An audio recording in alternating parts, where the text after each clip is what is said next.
Alam niyo ba yung mga love stories na parang sa pelikula? Boy meets girl, boy falls for girl, girl falls for boy. Tapos happy ending na.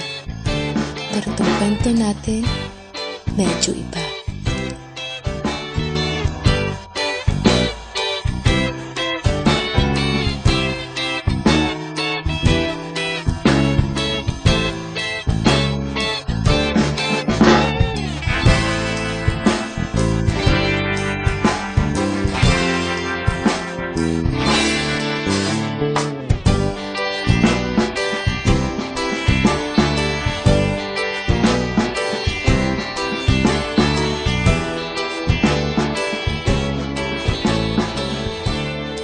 Wala. Kailangan natin mag-usap. Ako, huwag kang ganyan. Pag ganyan ang tono mo, parang masama eh. Break tayo. Break tayo. Break tayo. Break tayo.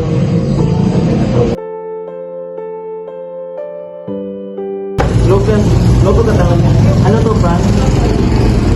Hindi. Totoo to. Ha? Wala mag-break. Anong rason? Basta. It's not you. It's me. Lucas, hindi mo ba ako mahal? I'm sorry, Paula. 나의 두 눈을 감으면 떠오르는 그 눈동자 자꾸 가슴이 시려서 잊혀지길 바랬어 꿈이라면 이제 깨어났으면 제발 정말 네가 나의 운명인 걸까 넌 falling you The next day.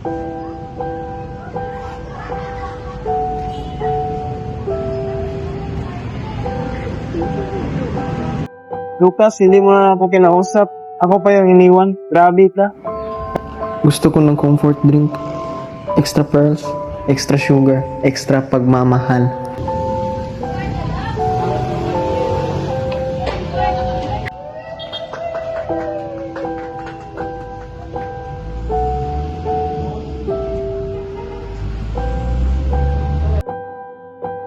Dylan, you are the love of my life. Will you marry me? Hindi ito totoo. Yes, Lucas, yes.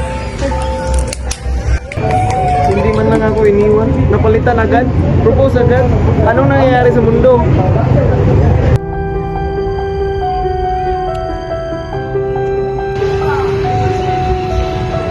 Oy, girl, butang ka. Oh my gosh, ex mo yan, di ba? Palit raman ta kung enjoy.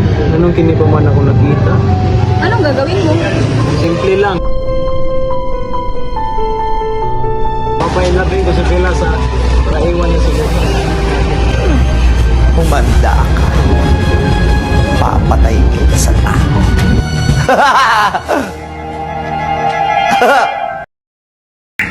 Pressure ka ni? Kita mong hulog, kita man matulban. Kung saan man na rin nato, magtagalog tag sa tingin ta seryoso na ni.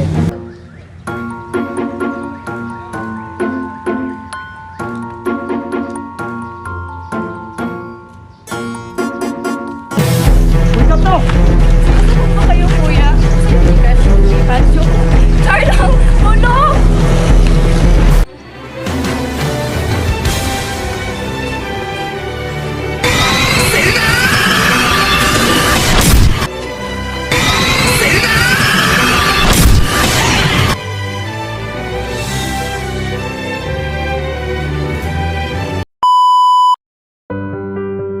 Huwag kang mag-alala, miss. Ako yung tagapagligtas.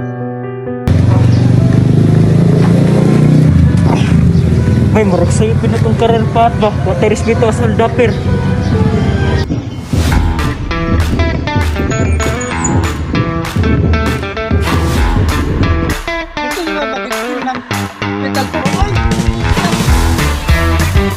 Sumama ka din eh. Ito, ka?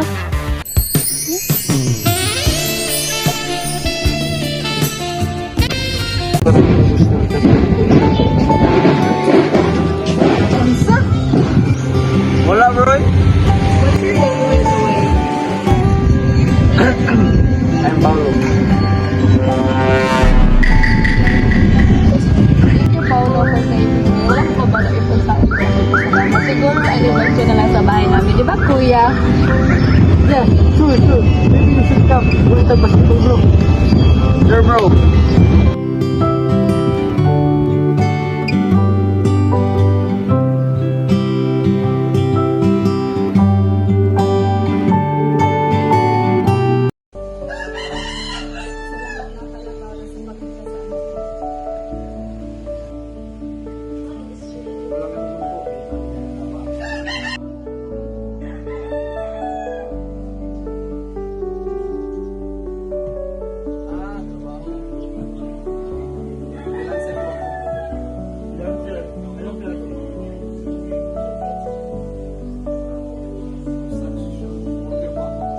Kasi ikaw pa pala, Paulo.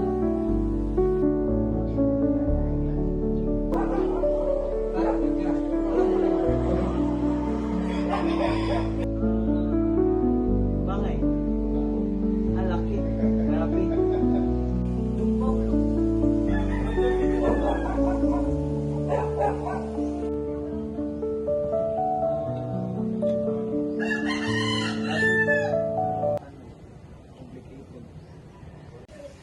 Complicated. Anong nangyari?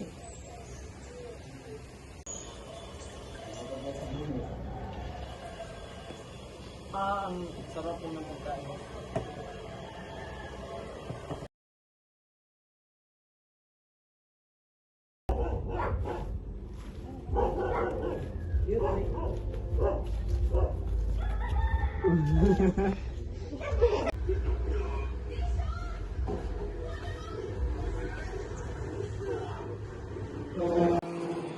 Paulo, bakit nadala ka ng mga bulaklak? Wala lang para sa'yo.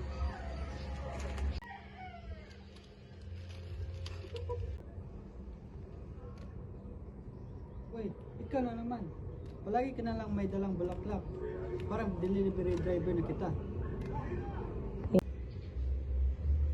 Paulo, huwag mong ubusin yung sahod mo sa flowers, ha?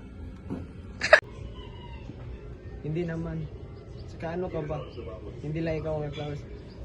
Ay, ikaw lang pala. Sigurado ka ba na para kay Bella yan?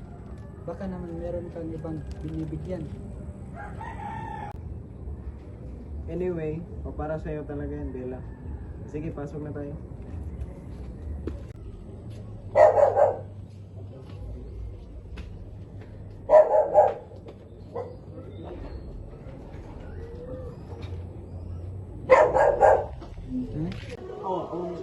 Okay, dito.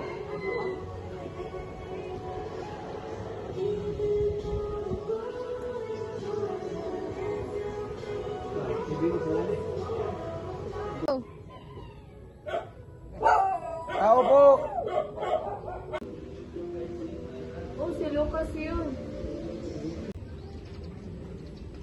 Babe, dito pala si Paulo.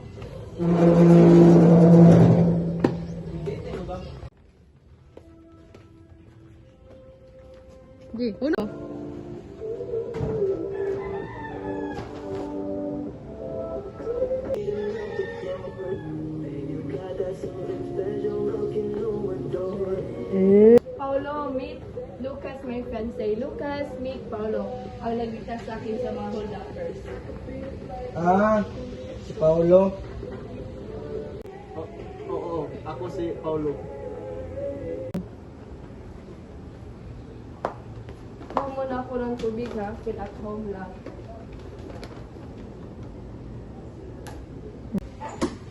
Ano naman to? Bakit ka nandito? Dapat ako ang magtanong. Bakit ka nandito? Fiancé ko si Bella. Wow, parang hindi ko alam.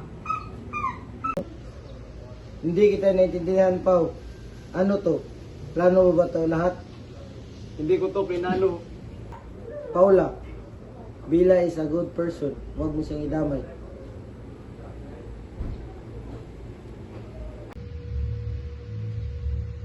Paula?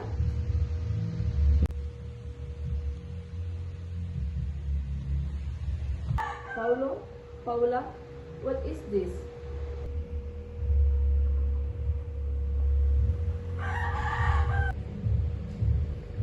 Bella, I can explain. Explain? Paano mo explain na iniwan mo ko para sa ex mo? Na ang kaibigan ko si Paulo ay siya palang ex mo naintindihan. Ano bang hindi ko maintindihan ha? Na niloko ako ng boyfriend ko, niloko ako ng bagong kaibigan ko. Anong gusto mong intindihin ko? Bella, I didn't mean for this to happen. Sinadya kong lumapit sa'yo, pero hindi para saktan ka. Then bakit? Bakit mo to ginawa? Kasi mahal ko pa rin si Lucas at gusto ko siya bawiin sa'yo. Paula, umalis ka. Ngayon ko lang napansin, pareho lang balik ba kayo ni Lucas? Lucas, umalis ka na.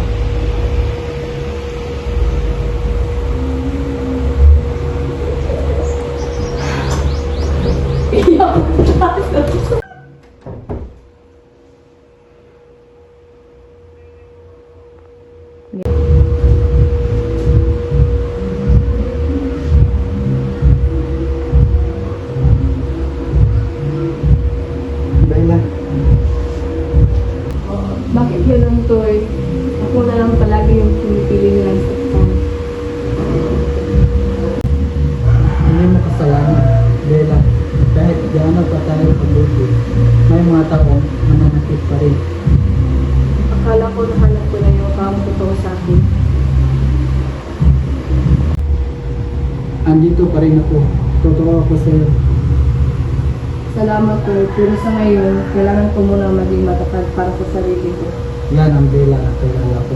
Wala nang ibang makasakit pa sa akin.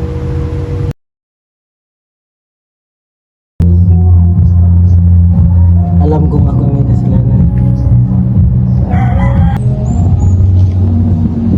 Lucas, si Bella ang pinakamabuting taong kilala. Tapos ako pa ang nanakit sa kanya. Dapat ako ang humingi ng tawad, hindi lang sa kanya, kundi pati na rin sa sarili ko. Tama ka, may mga bagay na kailangan harapin at ayusin.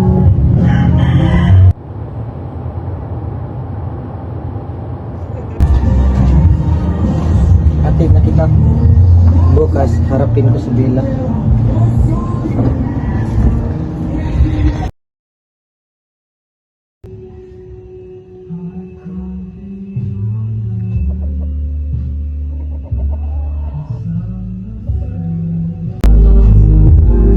Ako ang nagkulang. Ikaw ang nasaktan. Hindi mo kasalanan. Buti kang tao. Kasalanan ko yung nasinayan. Pinili kong magtago sa sarili kong takot kaysa piliin ka. Alam ko. Alam mo, Lucas, matagal kong iniisip kung may mali ba sa akin. Hindi ba ako sapat? Pero ngayon, alam ko na hindi ako. Oo, Bella. Hindi ikaw ang problema. Ako ang may problema. At pinagsisihan ko yun. Salamat, Lucas, sa pag-amin. Pero tapos na tayo. Alam ko, sana balang araw mapatawad mo ako.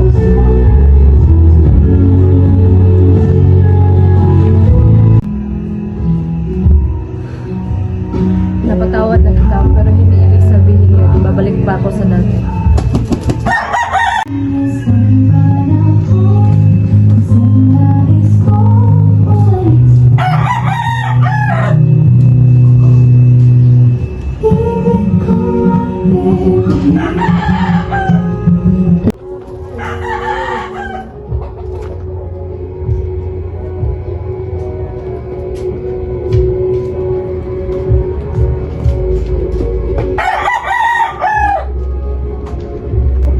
Nandito siya, no? Oo. Ngayon, simulan na ulit. Simula na.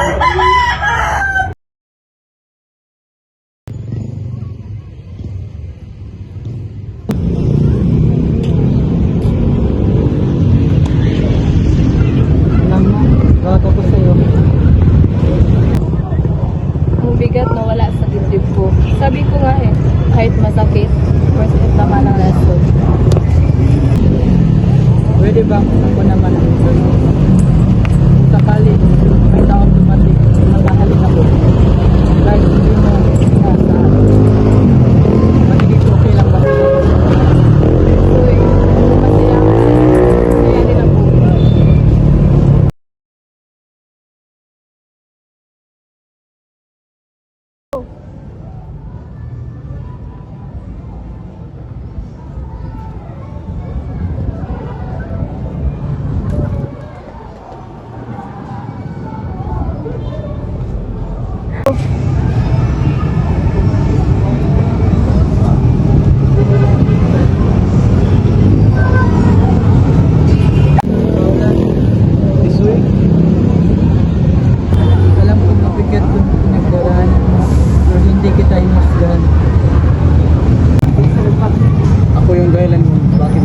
Hindi ko mapatawad yung sarili. Pero natuto ka at alam kong mabait yung tao. Ba't mo ginagawa to? Dahil minsan, ang dalawang taong masak, sila ang mas nakakaintindi sa isa't isa.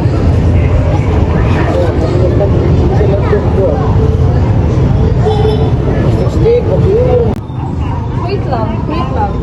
Kayong dalawa? Grabe kayong dalawa, pero kung masaya kayo, masaya rin ako. Salamat, Ben. Kayo nang bahala sa isa't isa, ha? Huwag na kayong magsakitan.